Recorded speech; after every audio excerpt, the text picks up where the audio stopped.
Bonjour à tous, bienvenue dans une nouvelle vidéo. Aujourd'hui, je vais vous faire un tuto sur les drop-downs, comment faire un select et grâce aux variables, ça simplifie grandement les prototypes et là, du coup, on va pouvoir faire ça en 3 étapes très simplement. Et si vous voulez aller plus loin, bien sûr, j'ai créé donc des formations pour apprendre à utiliser Figma rapidement et ainsi connaître toutes les fonctionnalités de Figma. Et une autre un petit peu plus avancée, vous pouvez retrouver tout ça en lien dans la description. Et là maintenant on va passer au tuto, c'est parti! Alors déjà la première étape, on va créer tous nos éléments, donc le bouton et puis la liste qui va se dérouler. Donc déjà pour créer le bouton, on va faire des révisions.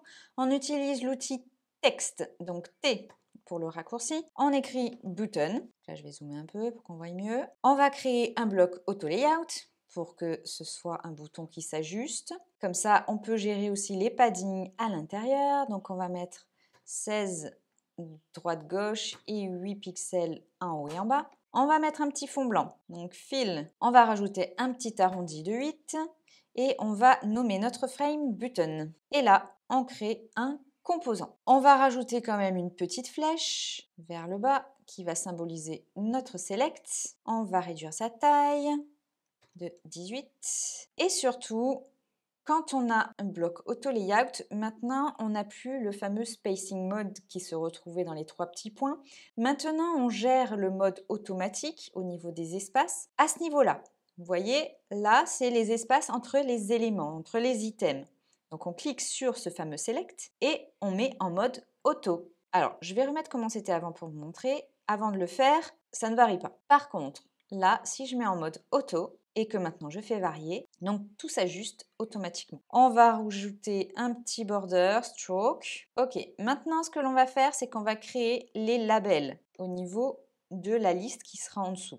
Donc toujours texte, label, toujours auto layout, shift A. Les paddings, on va rester sur la même chose, 16, 8. Et au niveau de l'arrondi, on va mettre un peu moins, on va mettre 4. L'autre, on avait mis 8. Un fond blanc. Et là, on a bien notre label. On va l'appeler label. Je vais le dupliquer et je vais créer les 2 autres versions, c'est-à-dire la version qui sera over. Donc, je vais mettre un petit fond de couleur.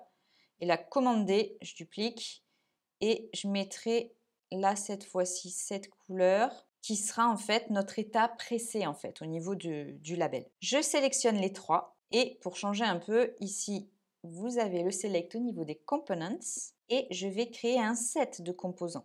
Donc, create component set. Et là, ça nous crée directement notre composant avec ses variables. Donc, le premier, on le laisse en default. Je vais mettre que c'est les états, donc state. Le deuxième, je vais mettre que c'est le over. Le troisième, l'état pressé, pressed.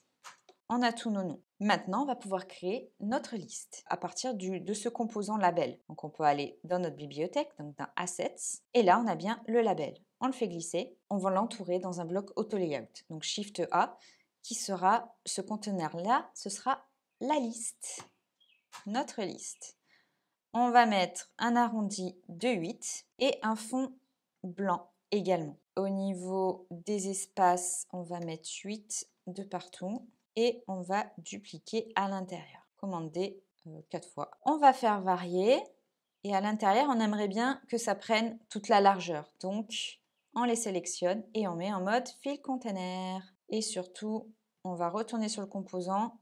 Je les sélectionne tous les 3 et je calcule les textes à gauche. Bien sûr, en partant du composant. Comme ça, toutes les autres instances sont modifiées en même temps. Donc, c'est bien ce qui vient de se passer. On a notre liste. Je vais rajouter une petite ombre portée et on va pouvoir créer notre composant liste. Maintenant, je vais créer une frame de type iPhone. Je vais le transformer en auto layout. Comme ça, au moins, tout ce que je vais mettre dedans va s'ajuster. Je vais mettre du 32 en padding dedans.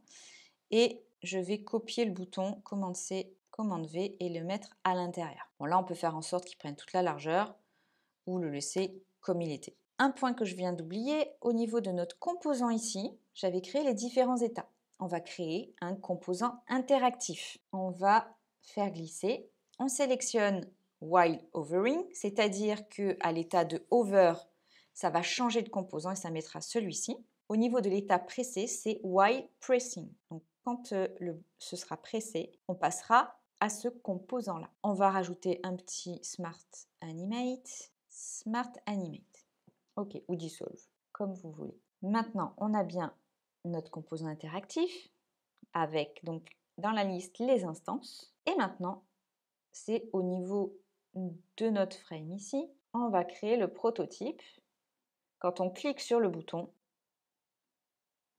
on aura, donc one click, ce ne sera pas Navigate to cette fois, ce sera Open Overlay. On veut ouvrir en fait cette fenêtre. Et on veut la placer manuellement. Ça simule le positionnement, donc on peut l'ajuster. Là, il sera bien placé. Donc ce que l'on peut faire maintenant, c'est regarder l'aperçu. Donc soit on appuie sur Play et ça nous ouvre un nouvel onglet, ou alors maintenant on a le fameux Preview qui nous permet de regarder en direct. Et donc là, on press et on a bien les états de hover quand on passe par-dessus avec la souris. Et quand on clique, quand c'est pressé, l'état pressé, on a bien un changement de style. Donc, on est bon. Alors maintenant, on va créer les variables et les connecter à nos éléments. Donc pour ça, on va dans Local Variable. On va créer une variable de type string. Là, ce sera nos différentes langues, par exemple, donc language. On va créer 4 modes pour les 4 langues. Pour rappel, les modes sont dans la version payante. Donc après, on remplit toutes les langues. Ok, donc ça, c'est les différentes langues. Donc ce que l'on va faire, on ne va pas modifier directement ici parce que ce sont les instances. Le but, quand on crée un composant, c'est de faire des modifications après sur le composant et comme ça se répercute sur toutes les instances. Donc, on le fait une fois, donc c'est-à-dire qu'on va sélectionner tous les labels en maintenant commande ou contrôle de sélectionner. On a bien les textes qui sont sélectionnés et donc dans la colonne de droite, avec le symbole variable, on va appliquer la variable de type language. Pour l'instant, ça le met en mode français. Donc maintenant, on va pallier ça. Alors déjà, mon composant, je vais le mettre en auto-layout, Shift A, comme ça il va s'adapter à ce qu'il y a à l'intérieur. Et donc maintenant, comment faire pour que les langues changent? Là maintenant, on va aller dans chaque instance. Donc la première, c'est bon. Là, on sélectionne notre frame et c'est au niveau du layer que l'on va choisir la bonne langue, donc le bon mode. Donc là, ce sera England, ça met la bonne valeur. La collection Germany, et ici, la collection, le mode indien. Ok, maintenant, Shift espace pour pouvoir ouvrir notre aperçu.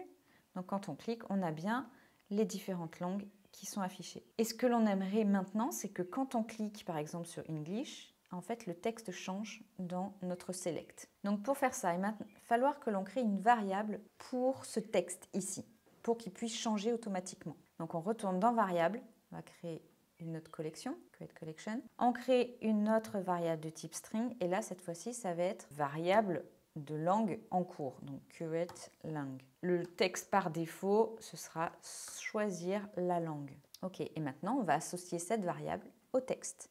On sélectionne bien le texte et on met donc la variable. Ça met bien le texte, c'est bon. Maintenant, il va falloir que je fasse la liaison au niveau du prototype. Donc pour ça, pareil, on va modifier au niveau du composant. Donc on clique sur prototype. On avait créé donc notre composant interactif et en fait, c'est quand on aura l'état de pressé, c'est à ce niveau-là que ça se passe. Donc là, on va rajouter une interaction sur celui-ci, l'état pressé. Donc le on-click. Ici, ce que l'on veut, c'est paramétrer une variable. Quand on clique sur français, par exemple, donc cette variable, on veut que cela change le texte dans le bouton. Donc current language. Et à l'intérieur, on veut que ça écrive la langue. Donc on met language. Et on va voir ce qui se passe. Quand on clique sur français, ça met bien langue française. On clique sur anglais, English, German, Hindi. On est bon, ça fonctionne bien.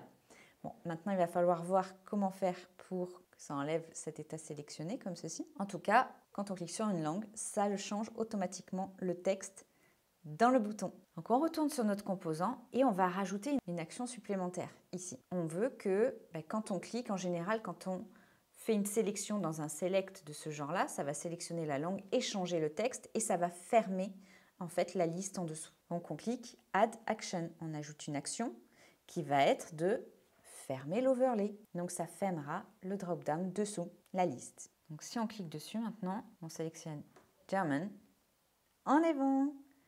Langue française, on est bon. Hindi, on est bon.